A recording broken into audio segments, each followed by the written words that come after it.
What's going on, everyone? Yo, all right, so we're not talking about self-driving cars today. It just happens to be where I am right now when I had an inspiration. Oh my gosh, I'm going down a hill. This is dangerous. This is a steep hill. I shouldn't have done this. All right, so let's talk about like sales messaging and like why people, I think, get so much wrong about how they communicate to their prospects. Everyone defaults to talking about them and what they do. I've got these capabilities, like you've seen the lead generation companies that, this Waymo did not need to go through these hills to get to where it's going. It took some deranged hilly route. Okay, so the way in which you earn credibility when you are messaging folks is that you establish yourself as an expert in their field. And this is why folks that are horizontal have such a hard time, because they're going after folks that have no credible expertise mode, which is if you're going after companies that have between 10 and $50 million in revenues and are internet and technology companies and have 500 employees and they are engineering personas, like there's no expertise moat in that list. And if you want to convert folks, you need to basically say, I understand your position. And the position is not title targeting. And now let me give you an example. For one of my customers, we're doing targeting based on who could have been exposed to some critical vulnerability. Now, we don't know, but we do know that they use the technology that this vulnerability is related to.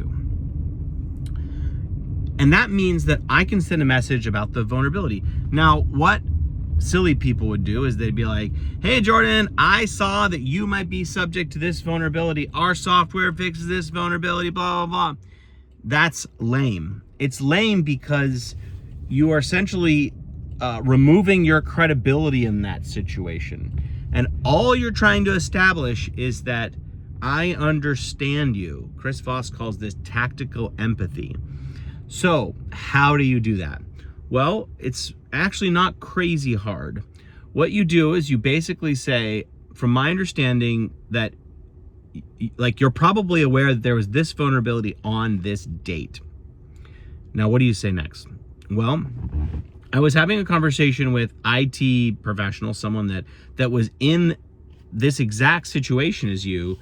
He thought, and this is a Peter Thiel concept, he thought that he should have done X, but it turns out that X was a really bad thing to do, and instead he did Y.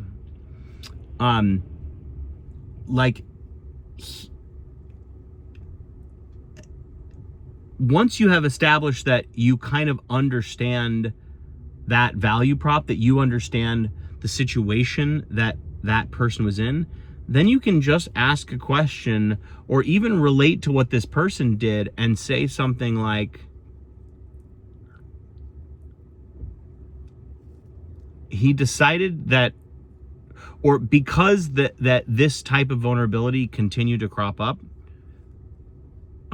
he put together a playbook to always deal with this stuff. Do you want me to connect you to? Or do you want to see the playbook? Or you could even say that, you can even ask a question like, have you already patched it or are you working through it? Now notice, I didn't talk about the companies, who they were. I didn't talk about the solution. I didn't lead into any of these these things that always make me cringe, because there is such a large gap between my situation and your solution. And if you don't bridge it for me, I'm like another salesperson that doesn't understand my situation. And the key to understanding someone's situation is it's not based on a role. It's usually based on an event. Events are very, very helpful for understanding someone's situation. And it's even better if they have never been in that event before and it's existential. And so when you do that and you say, I know plenty of people, my company essentially specializes in one way to solve this event. There's plenty of ways. You don't need to be so ignorant as to say my product is the only solution to solve this. That raises a credibility question. So what you need to do instead is you need to basically, as perfectly as possible, describe their situation and describe what an expert would do in their situation. And you don't need to mention you don't even need to mention your product, because it is such a breath of fresh air for people like, oh my gosh, yes. And then some of them are going to get curious. Oh, do you have a better way to solve this? Because what you've said is, I am aligned with your interest, independent of if you buy my product.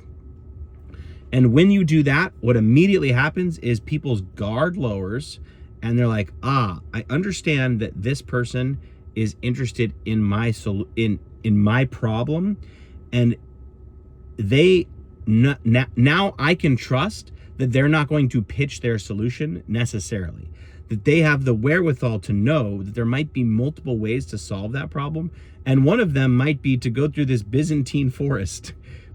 You can go fix this thing, but it's gonna keep happening again and again and again. But if you want to do that, I'm gonna give you the best playbook to do that. And that way you give people space to have interest in your product. And if you don't do that, the space that you leave, the air that you leave in the room, is just for them to find reasons to feel sold to and instantly disconnect. And this is kind of why content works so well for people, because it's hard for me to provide a pitch to you here in a video. I can describe my point of view and why I do things and what I do. And generally, some people align with that point of view and are interested in having my point of view applied to their business. And that's what makes content so effective. But people, weirdly, they do this really well as a general matter, when they develop content. But when they get on one-on-one situations or even sort of scaled stuff, they just lose all of that thought leadership. There's just a gigantic gap between that thought leadership and sales messaging, because they don't have a way to figure out, if anyone could read this perfect piece of thought leadership, who needs to hear this right now? And if you thought instead about what your sales is supposed to achieve, it is really attaching that thought leadership to the people that need it now. So that is your best opportunity if you're a sales rep at a company that has produced like amazingly good thought leadership. Carta is a good example of this, because they've looked at all their own data and said, here's like when companies should do X, Y, or Z, here's terms that get people in trouble, etc. All right, so that's my Waymo advice of the day. And now Google knows Google's always listening. So Google now knows my great advice. So it's just you and Google. Those are the only two people that know this great advice. Thanks so much for watching. Have a beautiful day. AI barfed on my carpet September 8th, and my customer stepped in it. September 18th in San Francisco, California. Tickets are $299. I'd love to see you there. We still got spots available, but boy, they're flying off the shelf. Thank you so much. I'll also be speaking at Sculpt the day before, and then at a revenue summit in Montreal in October. So I hope to see you in one of those places.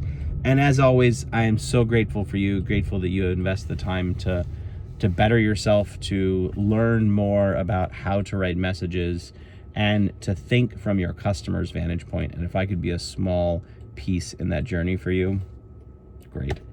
Have a beautiful day.